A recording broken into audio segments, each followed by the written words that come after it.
भक्तों, स्वयं धन की देवी माँ लक्ष्मी ने एक अत्यंत गुप्त संकेत बताया है। कहा जाता है कि 14 जनवरी 2026 मकर संक्रांति के पवित्र दिन जिस घर में 3 विशेष चीजें बनाई और खाई जाती हैं, उस घर में पूरे वर्ष धन का प्रवाह बना रहता है। ऐसा घर कभी खाली नहीं रहता, वहां कमी टिक ही नहीं पाती।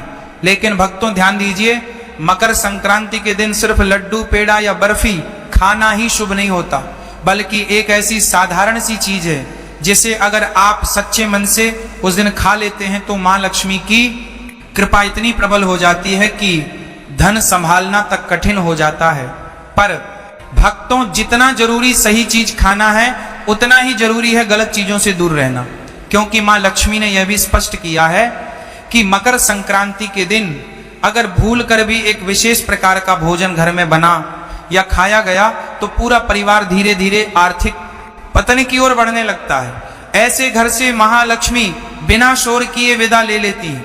भक्तों, यही नहीं, मकर संक्रांति के दिन भगवान सूर्यदेव की कृपा प्राप्त करने के लिए क्या खाना चाहिए, क्या नहीं खाना चाहिए और कौन से काम बिल्कुल नहीं करने चाहिए, ये सब जानना अत्यंत आवश्यक है, क्योंकि साल की यह संक्रांति पूरे वर्ष की दिशा तय करती है।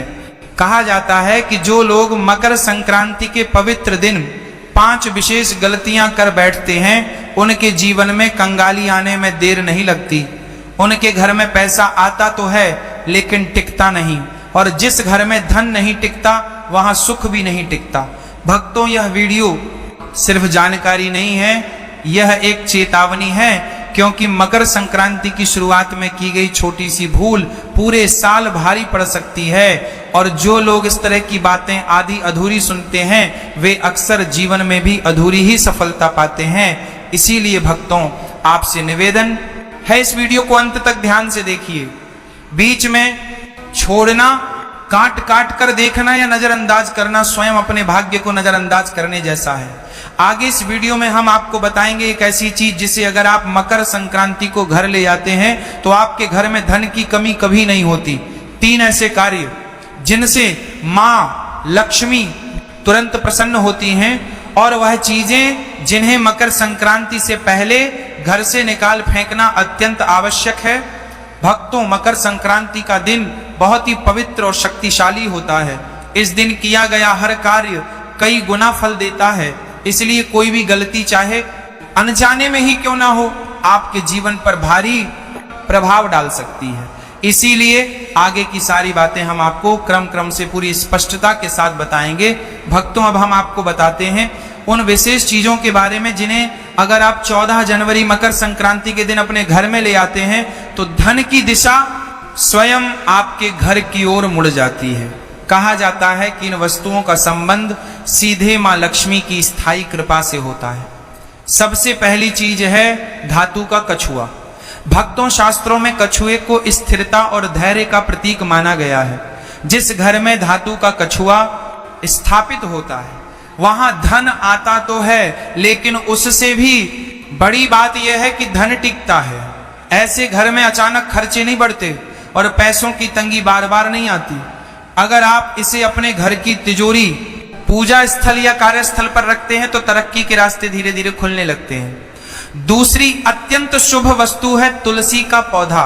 भक्तों, तुलसी केवल एक पौधा नहीं है, बल्कि साक्षात देवी स्वरूप मानी जाती है। जिस घर में तुलसी का पौधा सही विधि से लगाया और उसकी सेवा की जाती है, वहां नकारात्मक ऊर्जा टिक नहीं पाती। मकर संक्रांति के दिन तुलसी का पौधा घर लाना विशेष फलदायी माना गया है, क्योंकि इससे पूरे वर्ष घर में सकारात्मकता और मानसिक शांति बनी रहती है। तीसरी चीज है दक्षिणावर्ती शंख। भक्तों, दक्षिणावर्ती शंख को मां लक्ष्मी का निवास स्थान कहा गया है। मान्यता है कि जिस घर में यह शंख होता है वहां धन की कमी नहीं रहती। मकर संक्रांति के दिन इसे घर लाने से पूरे वर्ष मां लक्ष्मी की कृपा बनी रहती है और रुके हुए काम धीरे धीरे पूरे होने लगते हैं। चौथी वस्तु है मोरपंख।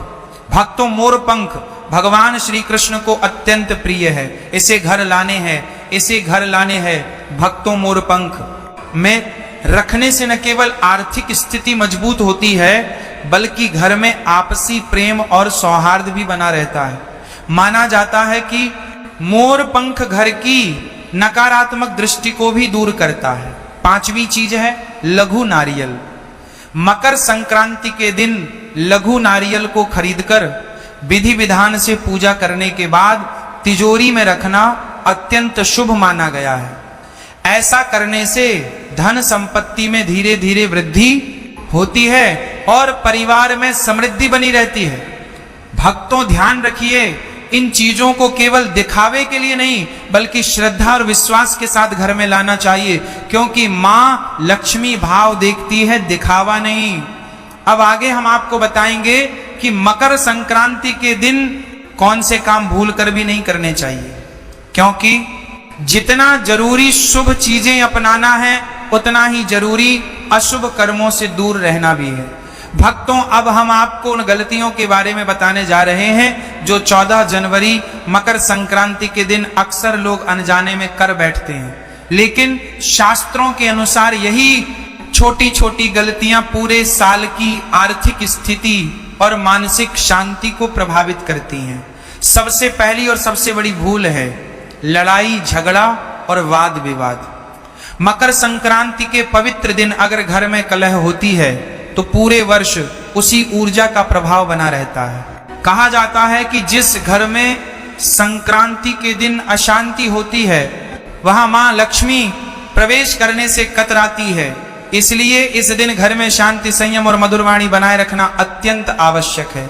दूसरी गलती है तामसिक भोजन का सेवन। भक्तों, मकर संक्रांति केवल तारीख बदलने का दिन नहीं होता, बल्कि यह एक पवित्र दोनों का आरंभ माना जाता है। इस दिन मांस, मदिरा या अत्यधिक मसालेदार भोजन करने से घर की सकारात्मकता कम हो जाती है। मान्यता है कि संक्रांति के दिन जैसा भोजन होता है, वैसी ही प्रवृत्ति पूरे वर्ष बनी रहती है। तीसरी बड़ी भूल है कर्ज लेना या उधार मांगना। मकर संक्रांति के दिन अगर आप किसी से कर्ज लेते हैं तो पूरे वर्ष आर्थिक दबाव बना रहता है। यह दिन धन के आवागमन को दिशा देने का दिन होता है। इसलिए इस दिन किसी भी प्रकार का लेन देन सोच समझकर ही करना चाहिए। चौथी गलती है घर को अव्यवस्थित और गंदा रखना। मकर संक्रांति के दिन अगर घर में अव्यवस्था होती है तो इसका सीधा प्रभाव धन और सौभाग्य पर पड़ता है। कहा जाता है कि मां लक्ष्मी स्वच्छता और अनुशासन से प्रसन्न होती हैं। इसलिए इस दिन घर को साफ और व्यवस्थित रखना अत्यंत शुभ माना गया है। पांचवी भूल है धारदार वस्तुओं की खरीदारी। मकर संक्रांति के शुभ अवसर पर चाकू, कैंची या अन्य धारदार चीजें खरीदने से घर में कटुता और आर्थिक रुकावटें बढ़ सकती हैं। इस दिन ऐसी वस्तुओं से दूर रहना ही बेहतर माना गया है। ये 5 गलतियां देखने में साधारण लगती हैं, लेकिन इनके प्रभाव पूरे साल दिखाई देते हैं। इसलिए अगर आप चाहते हैं कि मकर संक्रांति की शुरुआत शुभ हो और पूरे वर्ष मां लक्ष्मी की कृपा बनी रहे, तो इन बातों का विशेष ध्यान रखें। अब आगे हम आपको बताएंगे कि मकर संक्रांति से पहले कौन सी चीजें घर से निकाल देना अत्यंत आवश्यक है, क्योंकि जब तक पुराने दोष घर में रहते हैं तब तक नया सौभाग्य प्रवेश नहीं करता। भक्तों, अब हम उन वस्तुओं के बारे में बात करने जा रहे हैं जो देखने में साधारण लगती हैं, लेकिन वास्तु शास्त्र के अनुसार घर में रुकावट, दुर्भाग्य और आर्थिक हानि को आमंत्रित करती है। मकर संक्रांति से पहले इन चीजों को घर से निकाल देना अत्यंत आवश्यक माना गया है, ताकि मां लक्ष्मी के आगमन का मार्ग साफ हो सके। सबसे पहली चीज है टूटा हुआ शीशा या दर्पण। भक्तों, दर्पण केवल प्रतिबिंब नहीं दिखाता, बल्कि ऊर्जा को भी प्रतिबिंबित करता है। टूटा हुआ शीशा नकारात्मक ऊर्जा को कई गुना बढ़ा देता है। माना जाता है कि जो व्यक्ति सुबह उठते ही टूटे शीशे में अपना चेहरा देखता है, उसका पूरा दिन बाधाओं से भरा रहता है। इसलिए मकर संक्रांति से पहले किसी भी टूटे दर्पण को तुरंत घर से हटा देना चाहिए। दूसरी चीज है मुरझाए या सूखे फूल। वास्तु के अनुसार सूखे फूल जीवन में निराशा और ठहराव का संकेत होते हैं। कई लोग सजावट के बाद फूलों को हटाना भूल जाते हैं, जिससे घर में नकारात्मकता बढ़ने लगती है। मकर संक्रांति से पहले ऐसे सभी मुरझाए फूलों को बाहर निकालकर ताजे और सुगंधित फूलों से स्थान भरना चाहिए। तीसरी चीज है महाभारत या युद्ध से संबंधित चित्र और पेंटिंग। शास्त्रों में स्पष्ट कहा गया है कि घर में युद्ध, संघर्ष या रक्तपात से जुड़ी तस्वीरें नहीं लगानी चाहिए। महाभारत भले ही एक महान ग्रंथ है, लेकिन उसकी युद्ध से जुड़ी छवियां घर में तनाव और क्लेश को जन्म देती हैं। यदि आपके घर में ऐसी कोई तस्वीर है तो मकर संक्रांति से पहले उसे हटा देना ही उचित है। चौथी वस्तु है खंडित मूर्तियां या फटी हुई देवी देवताओं की तस्वीरें। वास्तु शास्त्र के अनुसार ऐसी वस्तुएं रखना अशुभ माना गया है। इससे घर में आर्थिक नुकसान और मानसिक अशांति बढ़ती है। ध्यान रहे, इन्हें कभी फेंकना या जलाना नहीं चाहिए। इन्हें किसी पवित्र नदी में विधि पूर्वक प्रवाहित कर देना ही सही उपाय माना गया है। पांचवी चीज है छत या कोनों में रखा बेकार और टूटा फूटा सामान। भक्तों, घर की छत को बोझिल रखना आर्थिक रुकावटों को आमंत्रित करता है।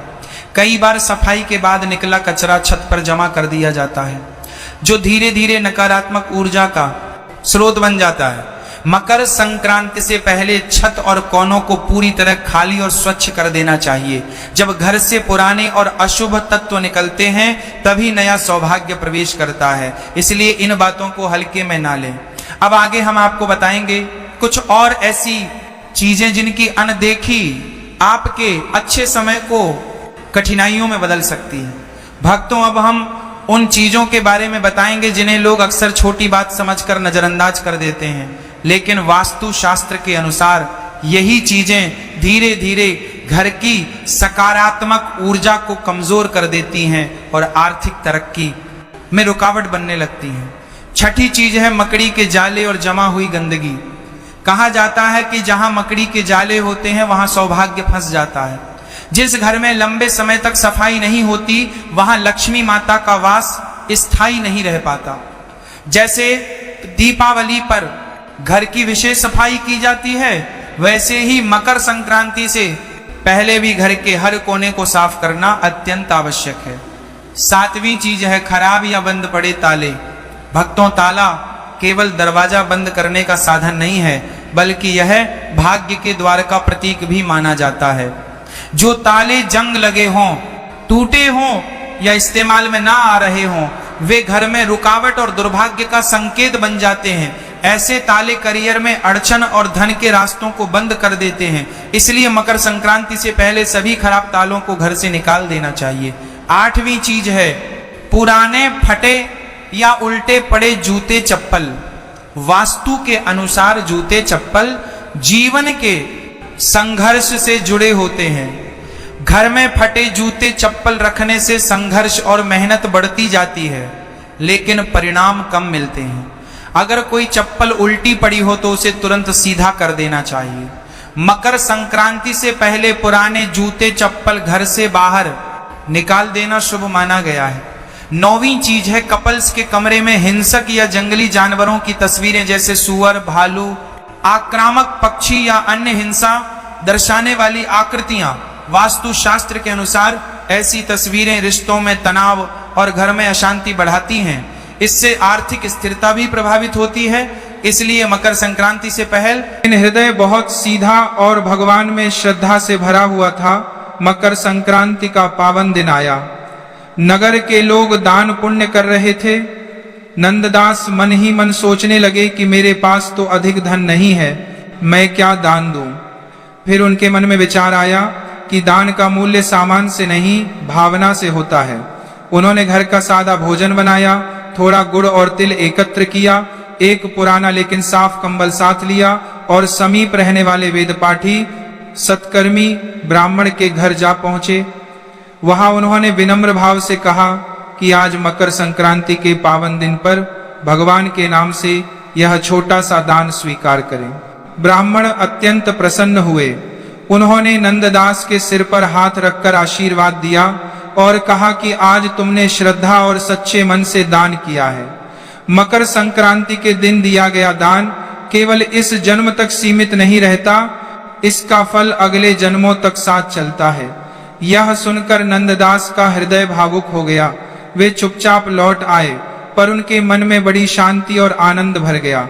धीरे धीरे समय बदला। पहले जहां घर में अभाव रहता था, वहीं अब बरकत बढ़ने लगी।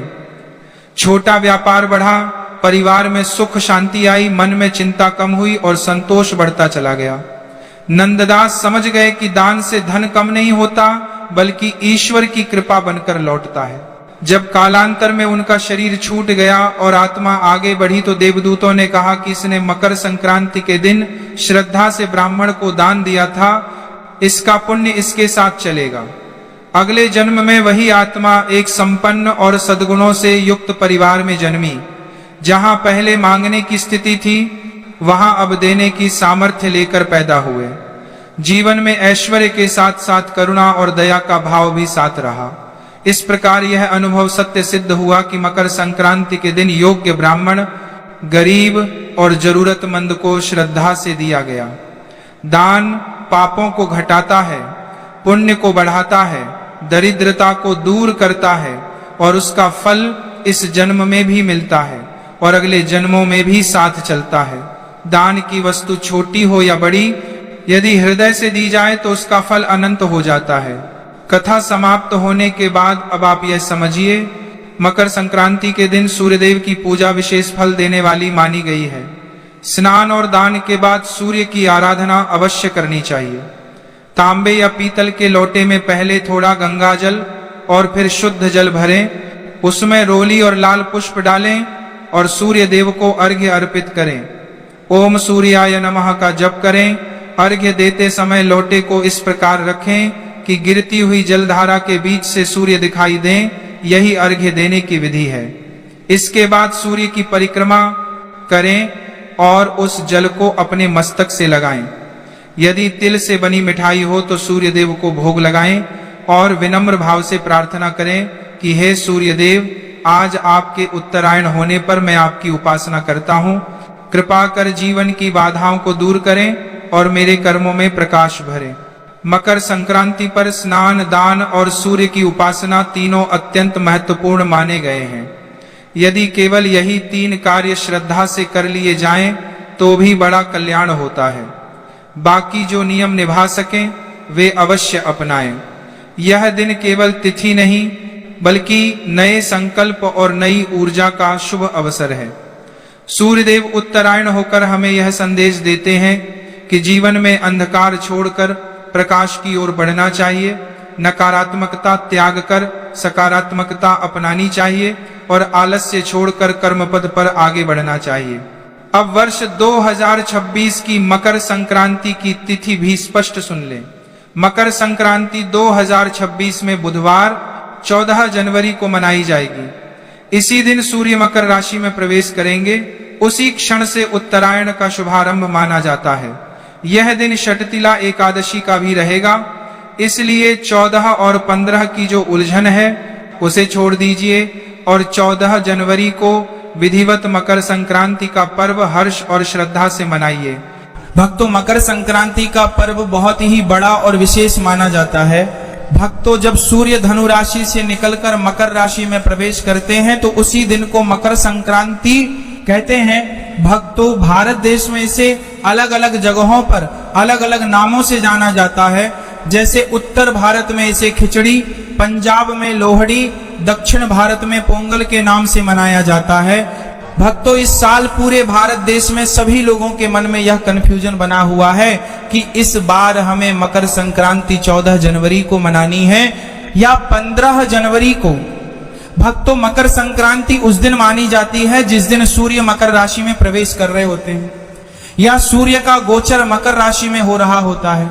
और इस बार सूर्य का मकर राशि में गोचर 14 जनवरी 2026 को दोपहर 3:13 पर हो रहा है, यानी कि इस समय सूर्य का उत्तरायण हो रहा है।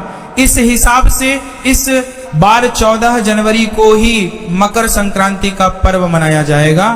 भक्तों, संक्रांति को गंगा स्नान करने के बाद दान पुण्य करना बहुत ही ज्यादा विशेष माना जाता है और इस दिन पुण्य काल और महापुण्य काल में दान करने का हमें बहुत ही बड़ा फल मिलता है। भक्तों, मकर संक्रांति को पुण्य काल दोपहर 3:13 से लेकर शाम 5:45 तक रहेगा। वहीं महापुण्य काल का समय दोपहर 3:13 से लेकर शाम 4:58 तक रहेगा। भक्तों, इस समय के बीच में आप दान पुण्य कर सकते हैं, जैसे गरीबों में कंबल बांटना, कपड़े बांटना या भोजन का दान करना अत्यंत शुभ रहेगा। भक्तों, इसी के साथ में मकर संक्रांति के दिन खिचड़ी का दान करना बहुत ही शुभ माना जाता है। पर इस बार मकर संक्रांति के दिन यानी 14 जनवरी के दिन ही एकादशी भी पड़ रही है और एकादशी के दिन चावल का प्रयोग नहीं किया जाता है। इसलिए इस बार कई सारे लोगों के मन में यह प्रश्न भी है कि एकादशी के दिन हम खिचड़ी का दान कैसे करें या घर में खिचड़ी कैसे बनाएं। भक्तों, 14 जनवरी मकर संक्रांति को एकादशी होने के कारण आप इस दिन चावल की खिचड़ी नहीं बना सकते और ना ही इसका दान कर सकते हैं और आप चाहें तो खिचड़ी का दान अगले दिन कर सकते हैं। पर इसके अलावा आप लोग इस दिन तिल और गुड़ से बनी हुई सामग्री या लड्डू का विशेष रूप से दान करेंगे तो आपको वही फल मिलेगा जो खिचड़ी दान करने से मिलता है, क्योंकि मकर संक्रांति के दिन तिल और गुड़ का विशेष महत्व माना जाता है। भक्तों, इस दिन सभी लोगों को सुबह जल्दी उठ जाना चाहिए और किसी पवित्र नदी में जाकर या गंगा नदी में जाकर स्नान करना चाहिए। अगर आप कहीं बाहर स्नान करने के लिए नहीं जा सकते तो अपने ही घर में रहकर जिस जल से आप स्नान करें उसमें थोड़ा सा गंगा जल और काले तिल मिलाकर ही स्नान करें और स्नान करते समय हर हर गंगे जरूर बोलें। भक्तों, इसी के साथ में सूर्य देव को इस दिन काले तिल मिलाकर जल जरूर चढ़ाएं और अपने पितरों को भी जल जरूर दें। भक्तों, मकर संक्रांति का दिन विशेष रूप से भगवान सूर्य नारायण को समर्पित है, इसलिए इस दिन उनसे जुड़ी हुई चीजों का दान करना अत्यंत शुभ माना जाता है। आप चाहें तो तांबे का लोटा या तांबे से बनी हुई वस्तु का दान कर सकते हैं। इसी के साथ में पीपल के पेड़ की पूजा करके पीपल के पेड़ में भी जल जरूर देना चाहिए। भक्तों, मकर संक्रांति के बाद से ही सारे रुके हुए शुभ काम भी शुरू हो जाते हैं और मकर संक्रांति पर सभी लोगों के घरों में अलग अलग तरह के लड्डू बनते हैं, जिसमें से विशेष रूप से काले तिल और गुड़ के लड्डू घर में जरूर बनने चाहिए, जिनका भगवान को भोग लगाकर आपको सेवन करना चाहिए। भक्तों, अब हम आशा करते हैं कि मकर संक्रांति से जुड़ा हुआ जो भी प्रश्न आपके मन में था उसका उत्तर आपको मिल गया होगा।